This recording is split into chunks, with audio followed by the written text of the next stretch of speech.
All right, so we're up to step 4, which is putting the grid on. What I did was I painted and put a grid on my canvas. So I'm finishing that up right now. And the grid is a very time-honored way of transferring information from one place to another. So as you know, I printed out a photograph, I gridded out the photograph, and now I'm finishing gridding my canvas. And then once I've done that, I'm going to use the grid to transfer the image from the photograph onto the canvas. So, grid, grid, grid.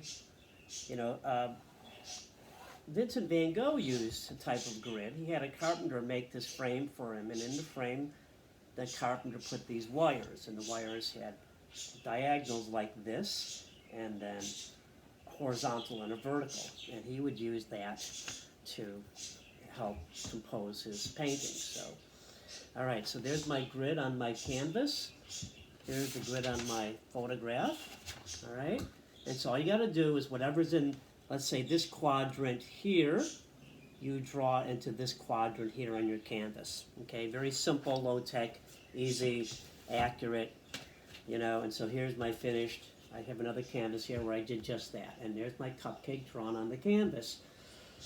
Now, you know, I could draw an ellipse in, but this just makes it easier. A lot of times my students won't do this. They'll go, oh, I can draw a cupcake, but you know, even putting in something simple like an ellipse for this plate can be challenging, and this just makes that so much easier. Okay, so there you go. There's using the grid to transfer information from one place to another. Here I used a pen for my grid, and here I'm using a white charcoal pencil because it shows up on the burnt sienna that I already placed on the canvas. Okay, so there we go.